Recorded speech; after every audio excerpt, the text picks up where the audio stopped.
What's up, YouTube? And welcome to the next entry in my console collection series. Today we're going to talk about the Nintendo GameCube, and this is a system I've put off talking about for quite a while, just because I was trying to figure out how best to do this video, since I do have quite a few games for this collection. So I do want to spend a little bit of time talking about the hardware to start off, as I usually do, and then I'll move on to my game collection for the system. The Nintendo GameCube is a very interesting system in my history in that I actually bought this system at launch, and that's very unusual for me. It was very strange in that I was in college when the system came out.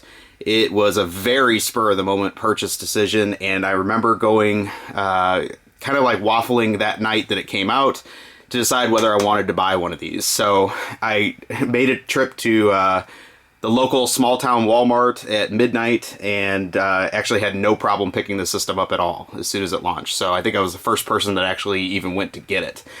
Compared to some of the frenzy that awaits Nintendo systems and accessories and such these days, that seems like a really foreign concept, but this actually was a very easy system for me to get at launch.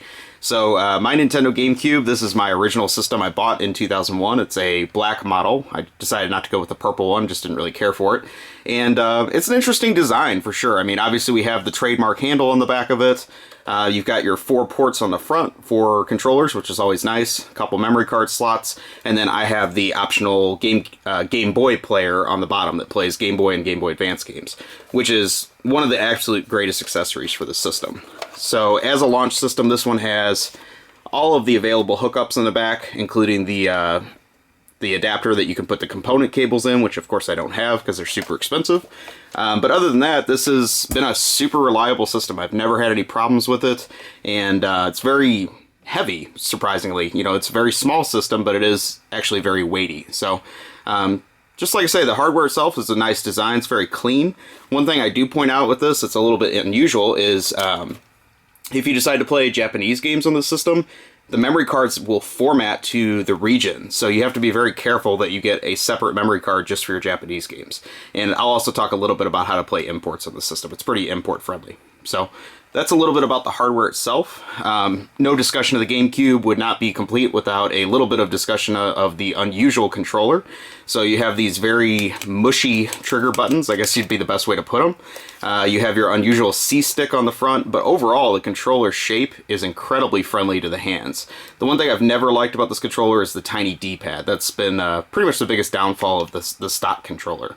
But for the style of games that comes on the system, I think it works pretty well.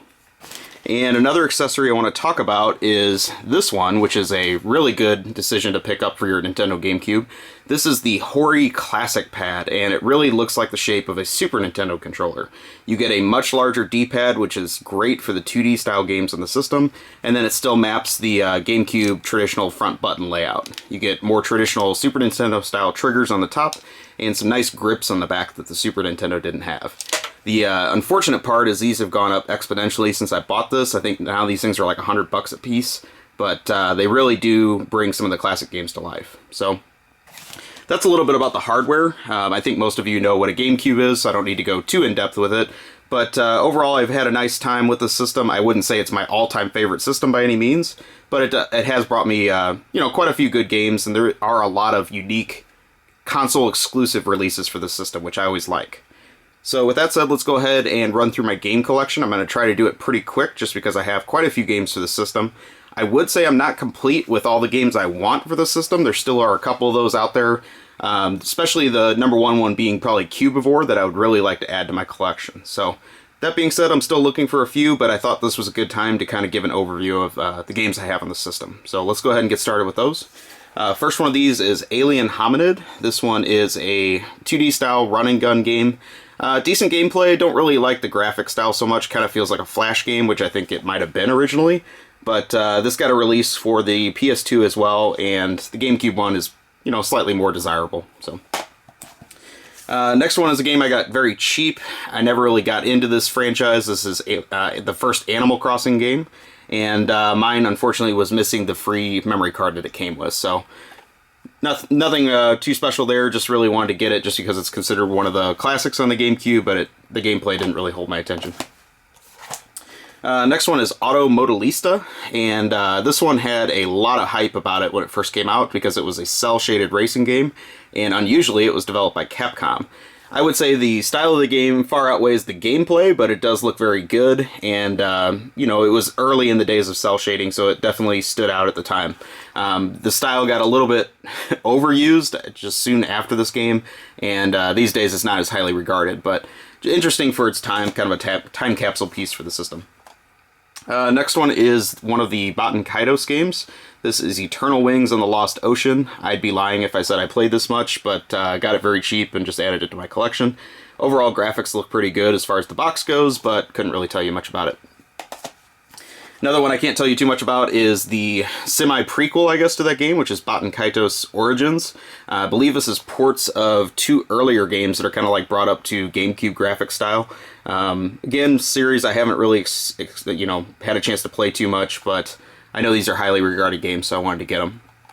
One thing that you'll note on some of the GameCube games is it also talks about the things that it supports, so like how many memory card blocks, and then it even notates the games that are progressive scan compatible, which is a nice feature early in the life of this system that there weren't a whole lot of games that supported. One game I have that's sealed is this one, Battalion Wars. I just got it at a clearance sale a long time ago and never even bothered to open it. So if this game's good, you can leave me a comment, let me know if I should open it, but never really got too into this one, I guess, because I never even broke the seal on it. One thing I like about the GameCube is it does have some exclusive Sega titles, and this is Beach Spikers. It's a pretty good volleyball game. This one came out early in the GameCube life. It's super easy to find, and I can't remember if this was originally an arcade Naomi game, but it has that Dreamcast feel to it, and it seems like it would have belonged, just typically as part of the Dreamcast library. It is developed by AM2. You use Suzuki's division of Sega, so it's always a nice touch there. Another exclusive Sega title is this one, Billy Hatcher and the Giant Egg. This one was a Yuji Naka title, and this one actually plays pretty good. I played this for a few hours. I liked it okay. It has a nice cartoony style, and pretty easy gameplay to pick up and play. Nice style to it overall, design of the game. A series that has appeared on many consoles, started on the PlayStation, is this one. This is Bloody Roar Primal Fury. I believe this is just an enhanced port of Bloody Roar 3 on the PS2, with slightly uglier artwork on it, so nothing too essential there, but I do like the Bloody Roar games, so I decided to get it. What console would be complete without some Bomberman games? This one is Bomberman Jetters. This is the second of two Bomberman games for the GameCube. This one's okay. I wouldn't say it's, one of the all-time classics in the series. Kind of still does that 3D adventure-style Bomberman crap that never really worked out so well.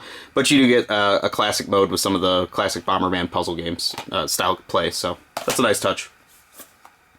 Another long-running series that, of course, appeared on the GameCube is Bust-A-Move, and this is a really unusual title, and this is Bust-A-Move 3000. This is probably one of the rarer games for the GameCube. I had a really difficult time finding this game. It's very colorful, it plays well. I do like this series, of course, because it is a Taito game, and I believe this is pretty much the same game as Super Bust-A-Move on PS2, or maybe even Super Bust-A-Move 2, but they gave it a different title for GameCube for whatever reason. Then we have one of the few shooters on the system, and this one actually got a US release, which is always welcome. This is Chaos Field. It's pretty much just a boss rush game, and I used to have this game on the Dreamcast when it originally came out. I don't really care for it, but it has, nice color to it, but overall the gameplay is a little bit lacking, and the cover art's a little bit meh as well, but this one you can get for a decent price, so if you're interested in a shooter for your GameCube, it's still worth looking at. Then we have one of the more unique Nintendo first-party titles. This is Chibi Robo, and this one is very wacky as far as gameplay design. I think they've made a couple other Chibi Robo games since. I don't really think this is one of Nintendo's most popular series, but it's nice to have an exclusive game in that for the GameCube. Then we have another Robo game that Nintendo developed. This is Custom Robo. It has nothing to do with Chibi Robo. It's more of a create and battle mech type game. And played it a little bit. It seems okay. It's another long-running Nintendo series that I think its first US appearance was on the GameCube. So then we have another first-party Nintendo title that is definitely a classic of the GameCube. This one stretched some of the preconceived notions of Nintendo and that it's a mature-rated game. And this is Eternal Darkness: Sanity's Requiem. Don't really care for the cover so much, but I do like the gameplay. And it is definitely a pretty messed up game. There are some really odd features of this game that were very unique to the console. So I do recommend it for anyone that owns a GameCube. It is still console exclusive, and I think this one's kind of creeping up in price just as people realize what a different game this was for a survival horror game. One of my all-time favorites on the GameCube, this is F-Zero GX. This one is unusual in that it was a partnership with Sega and Nintendo to create this game, started in the arcades. This one I bought as soon as it came out. I absolutely fell in love with this game. It is so fast. The graphics are very, very smooth in it. Characters have some nice, designs to them, and there is just a lot of action in this game. Just so much to do. It's not just racing. I mean, there's a lot of adventure-style stuff packed in it as well. So definitely recommend this to anybody that owns a GameCube. This one's not real expensive because I know this was a player's choice title as well.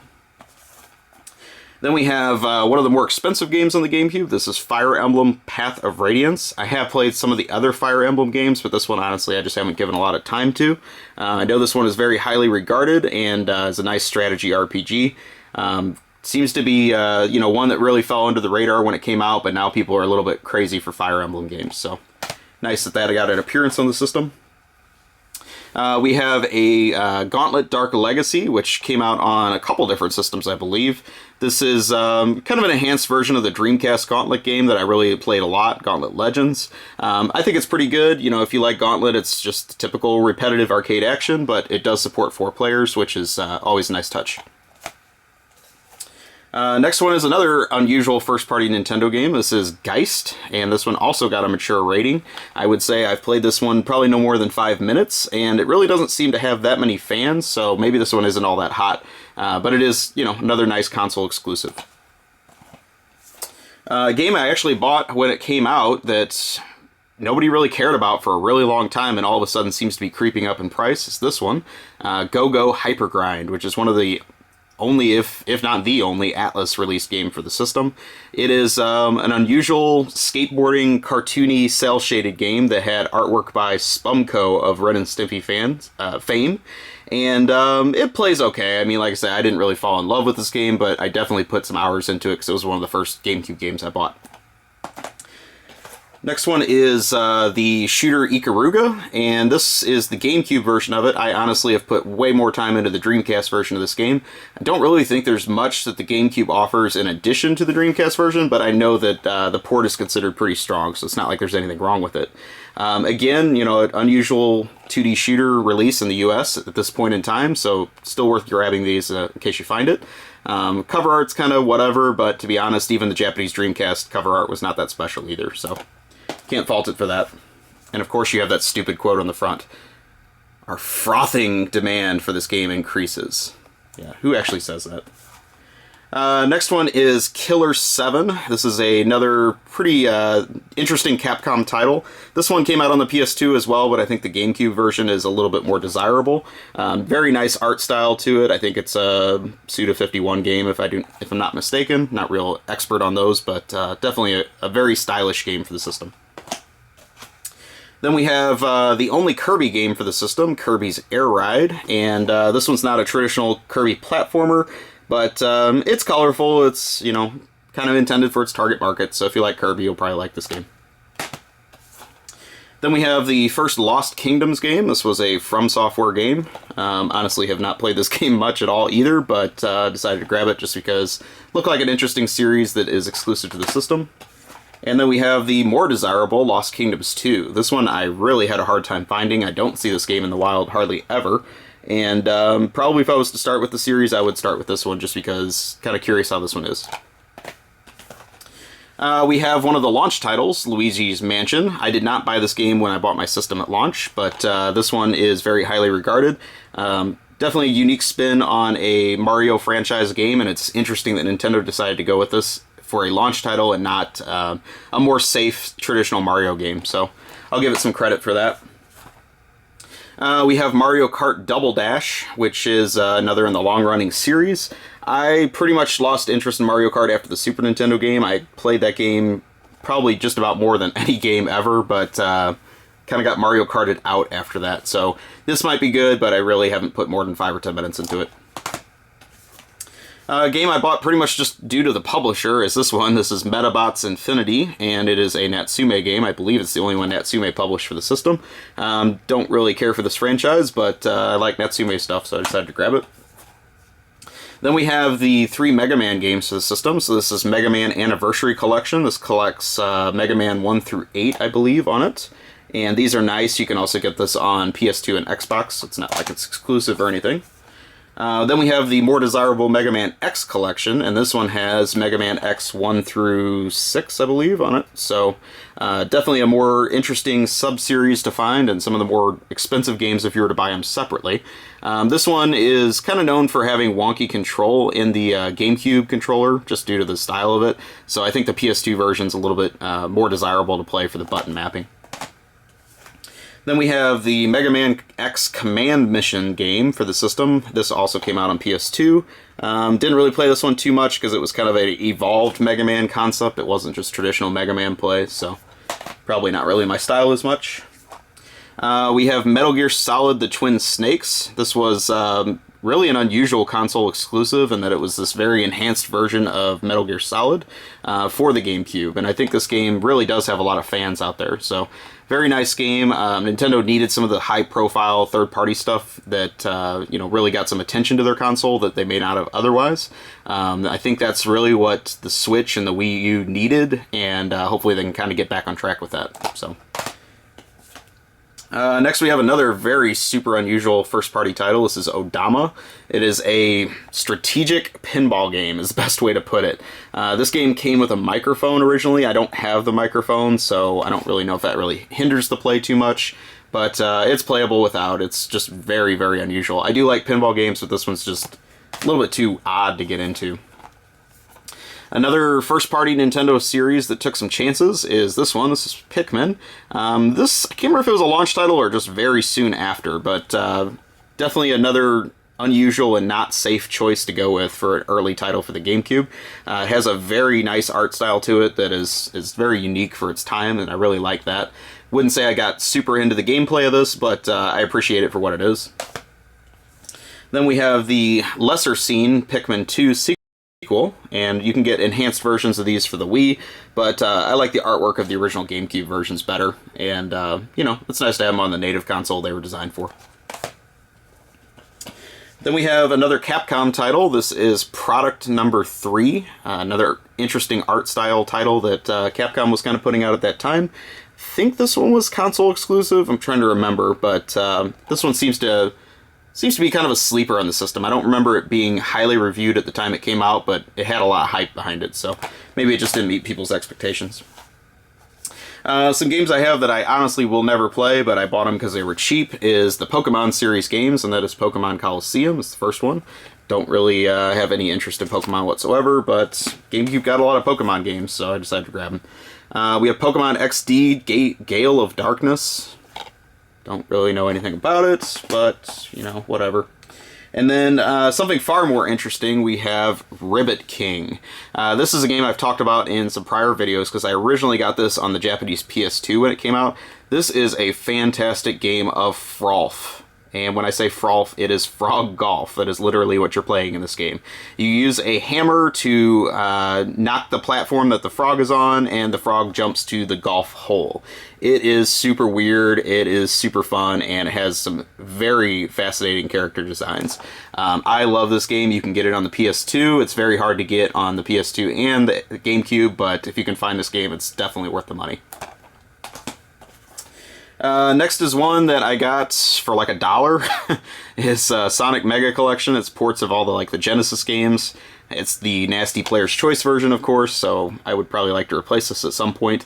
Don't really know if any of these ports are that good because I haven't had a chance to play it, but if you haven't played these on the Genesis, it's nice to have them all in one pack, I guess. Then we have Soul Calibur 2, and I was a monstrous fan of Soul Calibur, the original one on the Dreamcast. I put in tons of hours in that game, and for some reason when Soul Calibur 2 came out, I was just like, whatever. Like I just didn't really have the same desire to play this. Obviously, the notable reason to get the GameCube version is because Link is a playable character, and if you get the PS2 or the Xbox version, there's other unique characters for those, so that's the one nice feature about this one. Another very hidden gem, if you want to go with that stupid term, on the GameCube is this game, Space Raiders. This game is a fantastic update of Taito's Space Invaders, kind of brought into a 3D playing field, but still with very limited control to keep that arcade feel. It has these stupid modern characters that they put into it, some very odd cutscenes about the aliens taking over the world, and I think this game is worth every penny. It's super cheap, a lot of fun, and definitely recommend this game. Then we have one of the rarer titles for the GameCube. This is Spirits and Spells. Don't really think it's something I'm going to play, but I remember seeing it on some rarity list and decided to grab it. Then we have Super Mario Sunshine, and this is a game that I'd kind of got a little tired of Mario games by the time this game came out, but this one did something different. It kind of had my attention, at least at the point when it came out. I remember when the import version of this came out, I watched a friend play his proudly imported copy of this for like 3 or 4 hours in one sitting, and just watching him play it, I think I enjoyed that more than playing it myself. So it has a nice style to it for sure, but the gameplay didn't really hold my attention. Alright, then we get to the point of why I bought a GameCube in the first place. So this was a launch title, and it is an all-time classic. This is Super Monkey Ball. I got to play like a demo of this or something like that, I think before the GameCube launched, and just decided like I had to have this system, just solely for the purpose of this game. I know that's ridiculous, but this game is worth it. It is so much fun. I like these games best on the GameCube. I know they've been ported to other systems, but they just work right with the GameCube controller. There was a lot of intentional design, intended to be used with that controller, and this is just an all-time great classic. Fantastic style, classic Sega, arcade-style gameplay and artwork. I kind of wish this was a Dreamcast game, but very happy that this game was kind of the flagship of the GameCube launch library, at least for me. Then we have the sequel, Super Monkey Ball 2. Absolutely nothing wrong with this game. It's more of the same, expanded in every way. Had this been the first one I played, obviously I would be just as crazy for it, but it's, like I say, once you played the first one, it's just more of the same, even though it's new level design, a lot of extra mini-games, that kind of thing.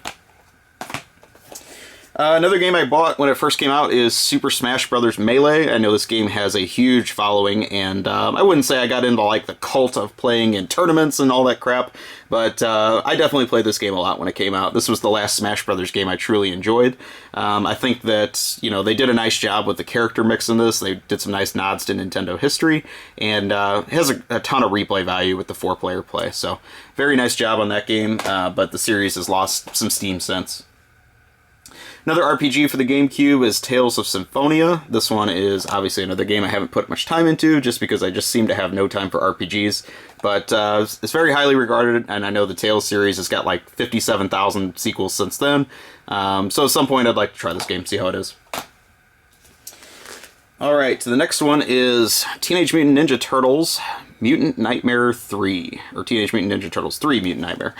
This one, I don't really care for these modern Turtles games, however, this one has the bonus feature that you can unlock Turtles in Time.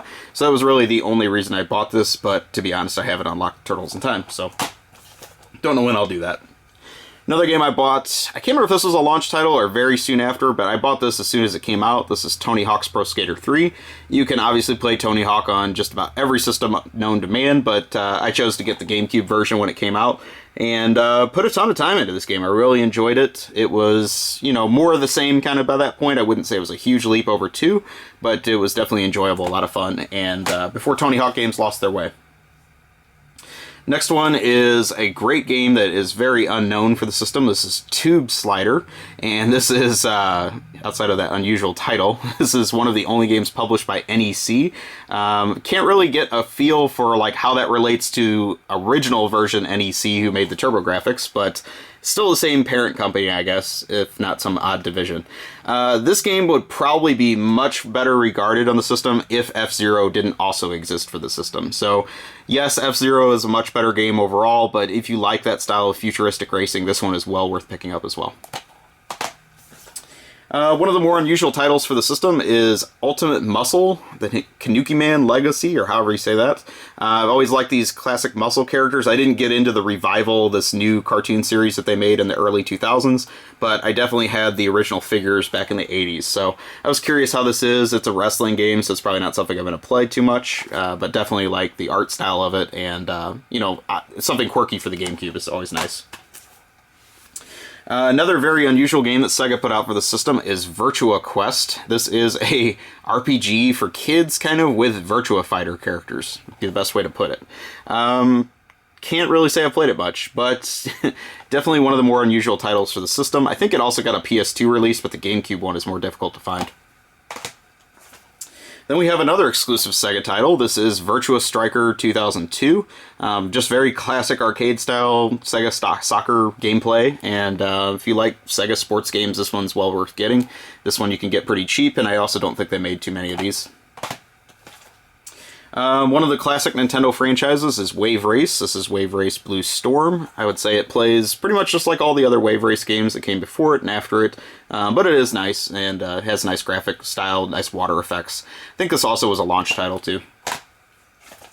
Then we get into all the Zelda games for the system. So we have Legend of Zelda 4 Swords Adventures. This is the one that featured the 4-player play and the hookup to the Game Boy Advance and all those advanced features that probably most people never even used.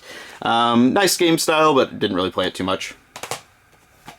We have the bonus disc of Zelda Ocarina of Time and Ocarina of Time Master Quest. This was a bonus when I got the first Zelda game for the system. The problem is I played the crap out of Ocarina of Time on the N64, so I really had no desire to play it again, but I'm sure this looks a lot more clean, and I probably would prefer to play this if I was playing from scratch.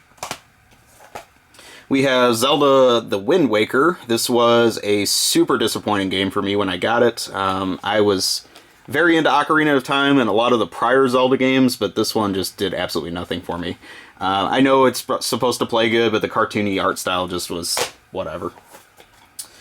We have Zelda Twilight Princess, and this is a game that also came out on the Wii as a launch title. I bought the Wii version, actually, when I first got my Wii system, so I played it on that with the waggle controls and all that, but I would like to go back and play the GameCube version, because it sounds like this one is a lot better without all the motion control. So, probably would be much more interested in playing that than the Wind Waker again. Then we have my last US title, and that is Zoid's Battle Legends. And this one is based on the old cartoon series, anime, whatever. Can't say I played it much, but kind of a hard-to-find title for the system. So I do want to talk a little bit about my imports. I don't have enough imports on the system to justify its own video, so I'm just going to put it in with this one.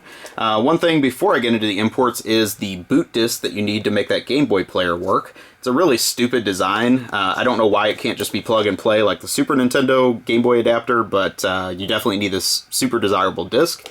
The reason I bring it up at this point is that this actually has the same design with a hard case inside that the import games had. So it's really unusual that they use this for the US market, even though it doesn't come in kind of the standard DVD style case.